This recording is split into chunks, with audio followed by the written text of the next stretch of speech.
Welcome to another episode of The Brand Called You, a video and podcast show that brings you leadership lessons, knowledge, experience, and wisdom from hundreds of successful individuals from around the world. Today, I'm delighted to welcome a young entrepreneur who's got many, many more talents, Soumita Basu. Soumita, welcome to the show. Thank you so much for having me. Thank you.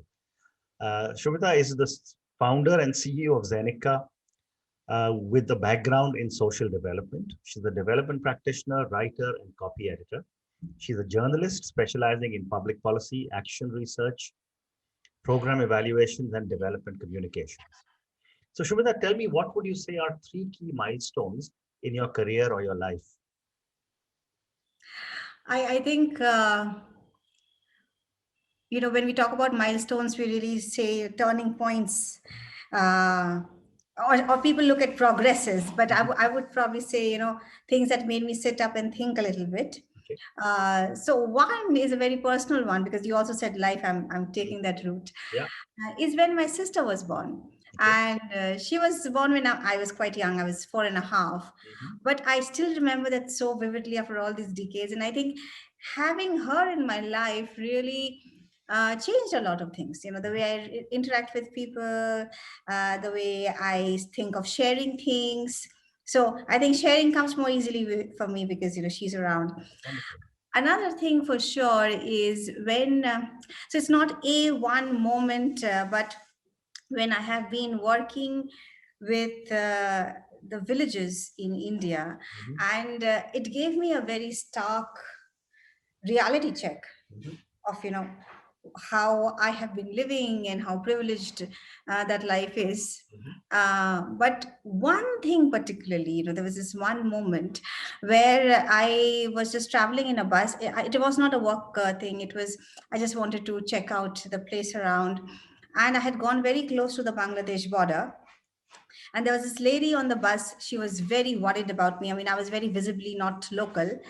And then she said, "You want to come over, have lunch, and just be careful. Just don't go here and there. You might be caught." I really appreciated that. And I went to her house and I realized that they really were sharing with me what they don't even have. And that again for me was a huge thing. It changed the way I was like, okay, if these people are willing to share what they don't have, why can I not share what I already have? And the final part of the milestone is, of course, when I started my own company. I started it not more so much in the perspective of having a business. It started more because I wanted to solve a problem. So it was solution oriented. And after that, the response I started getting from people, it made me feel that, yes, this is something that needs to be done. And it's not just about the clothes, which is what I'm doing, but it's a larger thing which needs to be addressed. So I think these three things. Wonderful. I love your example about your sister and this lady in Bangladesh, or on the Bangladesh border. I mean, I think it's very typical of a lot of rural India where they just open up their hearts and their homes for any visitors. So it's amazing. So, Soumita, let's now talk about Zyenika Inclusive Fashion. Before you tell me about this venture, tell me, what does Zyenika mean? Zyenika is actually a Sanskrit word, and I just didn't know the best way to spell it. So Shainika, Zyenika, that's where it is. It's a name of a female hawk. So female hawk in Sanskrit is called, and the characteristics of that hawk is elegance and perseverance. Okay. With a sharp beak or not a sharp beak? It has a sharp beak. It has a sharp. Okay. So now tell me about this venture. So, it started because of my personal struggle. Around when I was in my early 30s, late 20s, early 30s, I started losing my mobility. And it was a regressive disorder. So I started from 5 to 10. And then at one point I was at 100%. And so I kind of have experienced the entire spectrum. And I realized that very early on, I just couldn't wear clothes which are, I could do it on my own and which could be done in a more or less painless way. So I wanted that, right? You don't want to experience pain every single day of your life. It's just like Yeah, and I mean, I thought that was unbelievable to do that. So when I started looking out in the market, I couldn't find anything like that. Mhm. And the less I found things like that, the more I was just captivated by the idea that there's something which is, made by human beings. Mhm. It's not natural, and yet it doesn't really address so many different problems. Mhm. So, but anyway, first I just solved my own problem, and the moment I did that, by that time I had, a growing community that I was interacting with, and they said, oh, we have similar problems, etc. So I was like, okay, now obviously I have to share the solution with other people. How do I share that? And Zyenika was my, response to the how question. This is how I wanted to share it. Okay. So, tell me about, what you did to overcome the challenge, and what is adaptive clothing?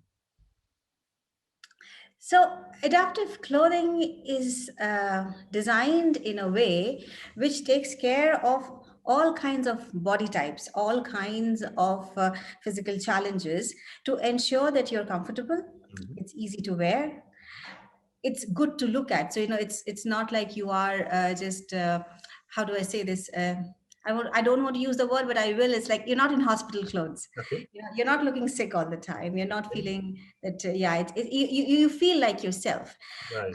And more importantly, I think it gives you a wider space of independent dressing, Mhm. because very early on in the disability, so even when you're able to do other things, so in my case, like I was able to chop vegetables, cook, and stuff like that, but I was not able to wear my own clothes. Mhm. So a private space was getting invaded in. Correct. And I think in my case at around 15-20% I couldn't do it, and now with my clothes I can do it even at 80%. Mhm. So that's the spectrum that we are talking about. Okay. And again, one has to be mindful that anything accessible, anything inclusive, Mhm. always more or less means that there is no one size fit all, no one solution for everyone. Right. So that's the thing. It's not like we are thinking of any one type of clothing which will be Mhm. for everyone. We are thinking of a range of clothing, and there will be various clothes and various garments that will address to different people. Wow. So tell me, why has this not been addressed for so many years? I mean, what is it because the big designers and the big garment companies didn't think this was a market, Yeah. or it was just not relevant? So I cannot speak on their behalf, No, but I sure, I can just do understand. some I guesswork. understand. And my guess is that this sector itself, is seen as a sector that is not a viable market. Hmm. And I think that cannot be further away from the truth. That's my own understanding. And moreover, the way we talk about disability, that is when we think about markets and viability or not.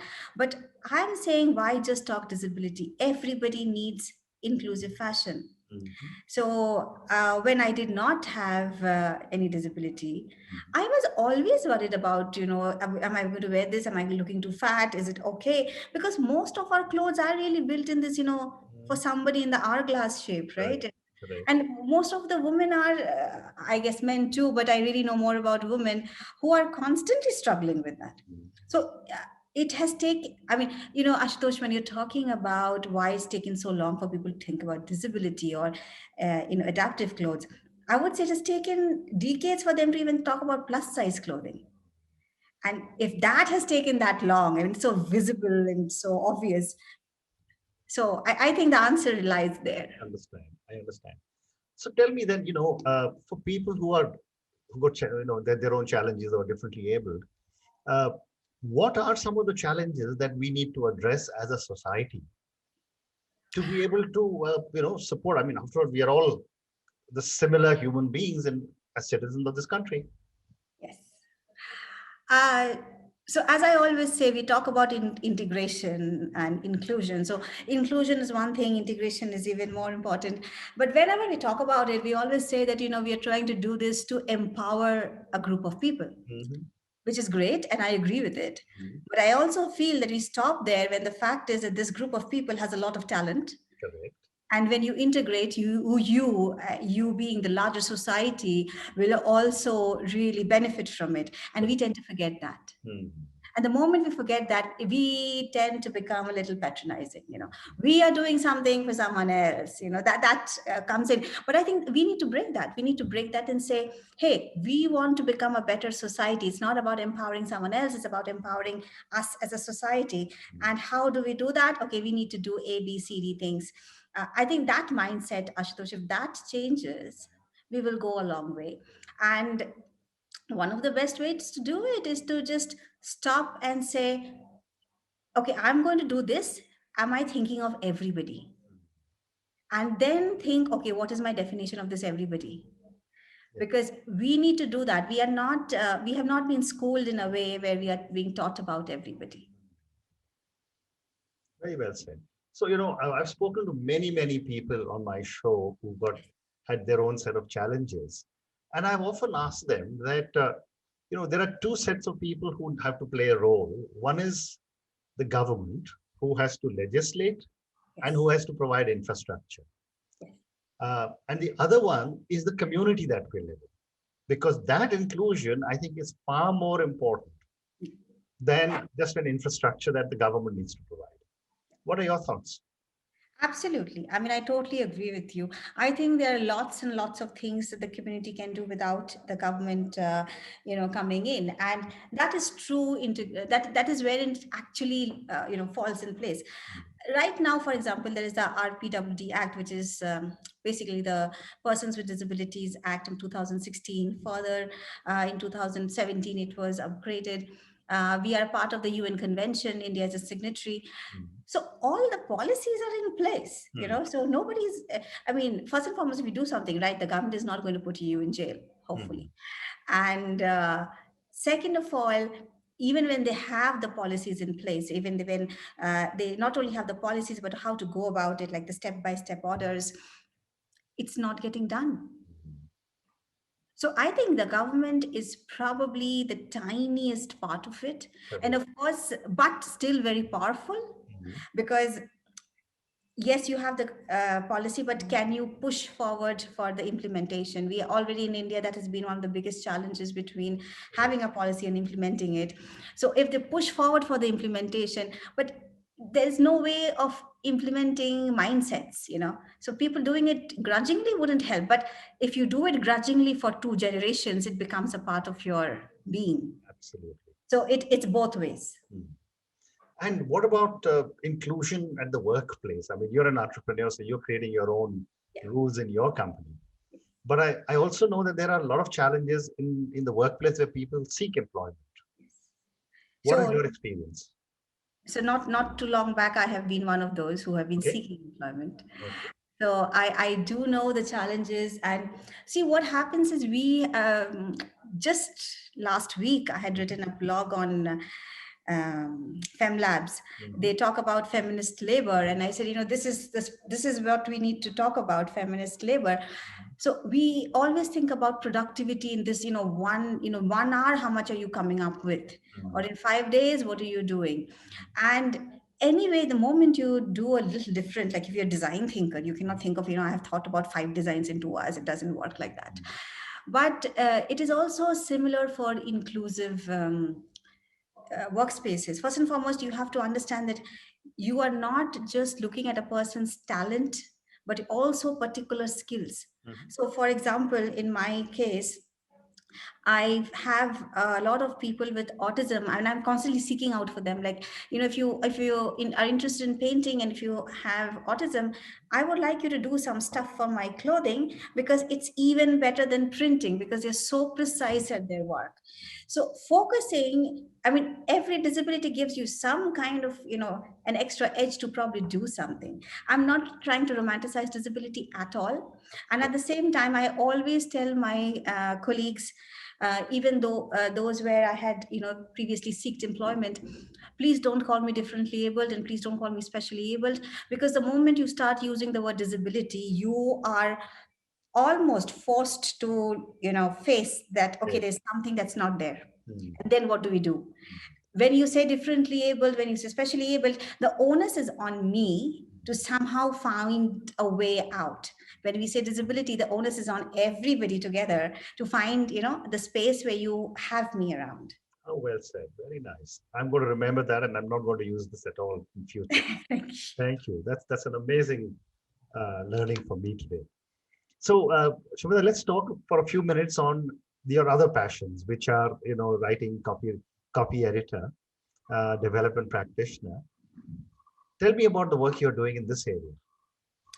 So, I started as a journalist, Mhm. and I very, very quickly moved on to becoming a social researcher, particularly focusing on action research. Mhm. So a lot of the stuff, and that would, bring me back into program designing. How do you design programs that would probably have, a few positive outcomes for the communities that we're working in? Right. Uh, and at that time, my writing was, there's just so much work that you never could focus on the kind of writing that you might Mhm. want to do. Uh, when I started falling sick Mhm. and my disability started, regressing, that's when I found the challenge of being employed. Mhm. And it was, I think that is when, the writer kind of popped up again, because what can you do from home? And I couldn't use a laptop, so I had to really use my phone. And I kind of reinvented how to use the phone for myself. I'm Okay. pretty sure other people have done it for themselves too. So then it was really, that's when I became the copy editor. So I had a very strong academic background, and that was a way for me to find employment. But once I started settling in and, finding more places, really creating more awareness that, we need to do this kind of work. Mhm. Now I have some time to do the kind of writing that I really enjoy, which Mhm. is I write a lot about, things around me. Mhm. So really a blog kind of stuff, not necessarily my own blog, but for different spaces and Mhm. platforms. And I writing things which, just to break the thought process. So I've been working on a fairy tale project. Mhm. It's going to be published pretty soon. We are done with it. It's the final stage of the cover, Mhm. where we took some of the fairy tales. This I did with this organization called Rising Flame. They are a feminist disability movement organization. Um, what we did was we took some of the popular ones, and we gave it a twist. Okay. uh, yeah, we made it feminist. We added disability characters that have disabilities, so all of that. So I Mhm. like writing on those things now, Okay.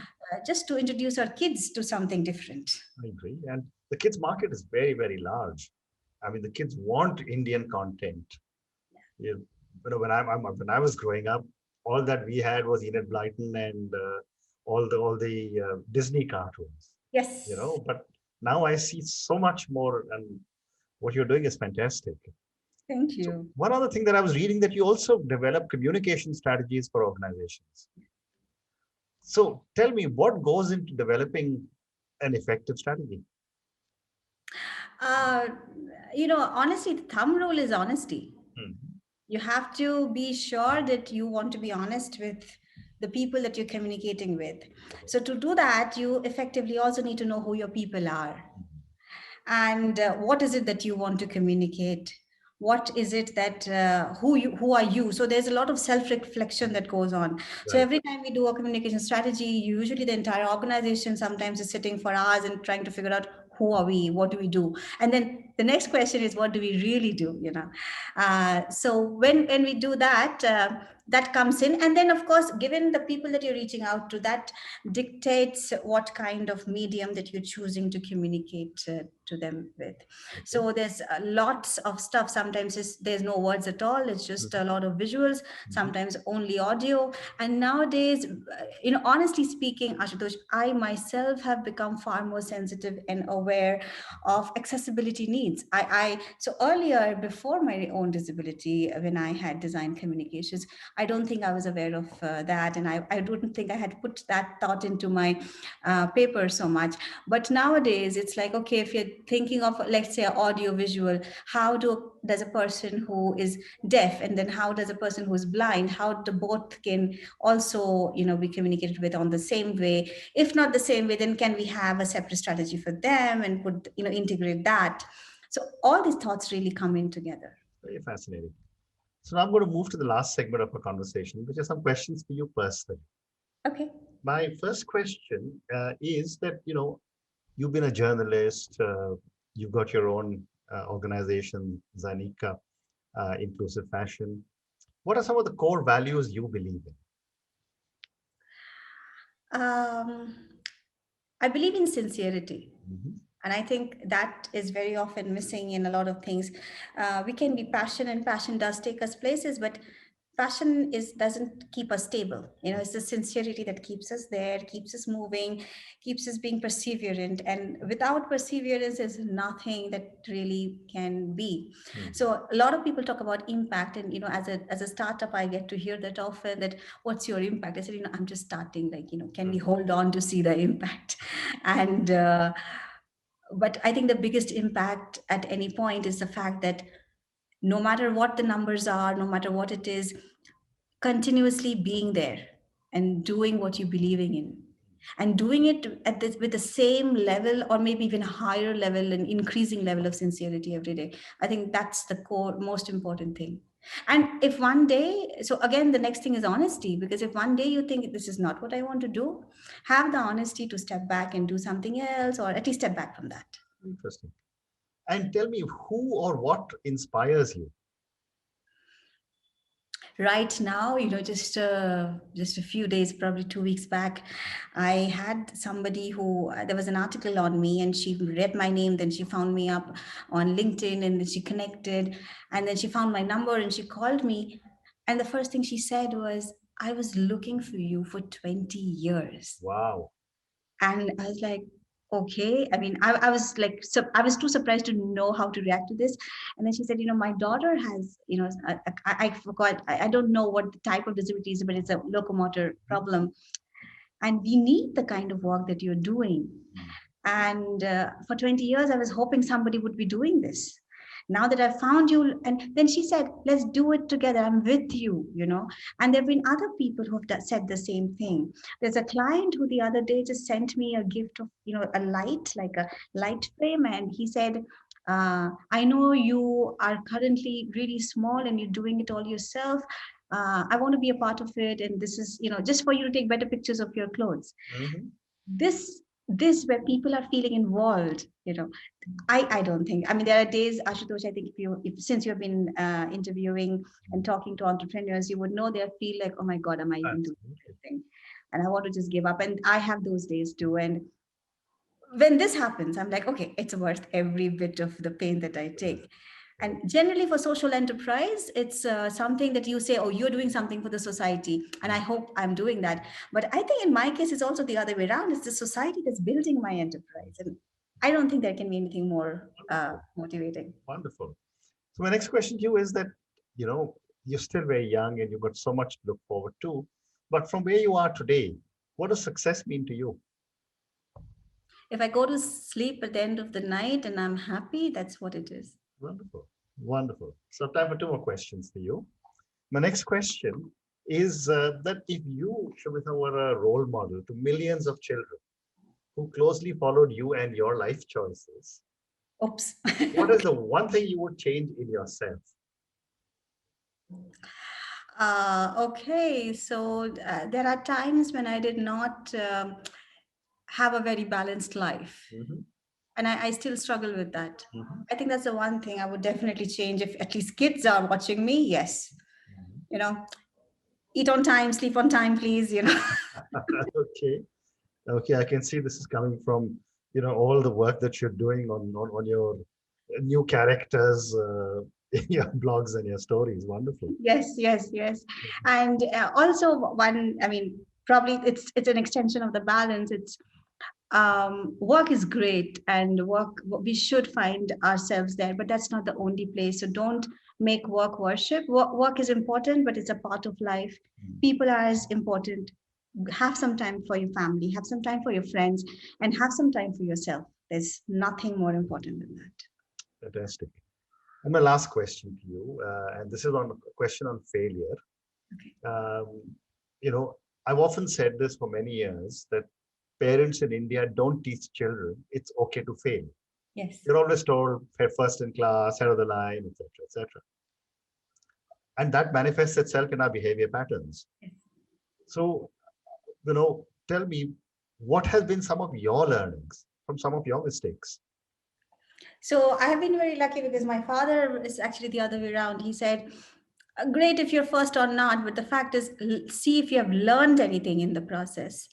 And even if you failed, have you learned anything in the process? Second, he would always say, are you happy doing what you're doing? If not, rethink.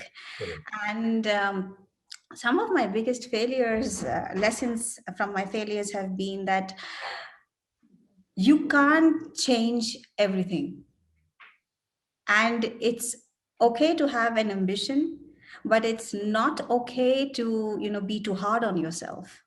But be careful that you're changing at least the little things, and, be good to yourself for that. So there are the smaller micro things that we tend to overlook. And similarly, when we not only are we overlooking the successes, but we also tend to overlook the failures. What happens is when you're having a larger success, we tend to overlook the smaller tiny bits that have failed, and they tend to accumulate later, and that becomes a massive failure. Correct. Very well said. Soumita, thank you so much. It's been such a pleasure speaking to you. I've learned some amazing things, but my biggest takeaway and learning is no more use of special, words or not anything to do with any special needs. So I'm so glad. You're really kind to have listened to me on that. I'm really happy. Wish you all the best. Thank you. Thank you so much.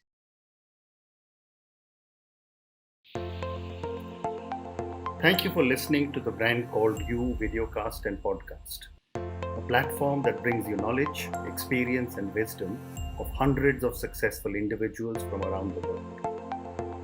Do visit our website www.tbcy.in to watch and listen to the stories of many more individuals. You can also follow us on YouTube, Facebook, Instagram, and Twitter. Just search for the Brand Called You.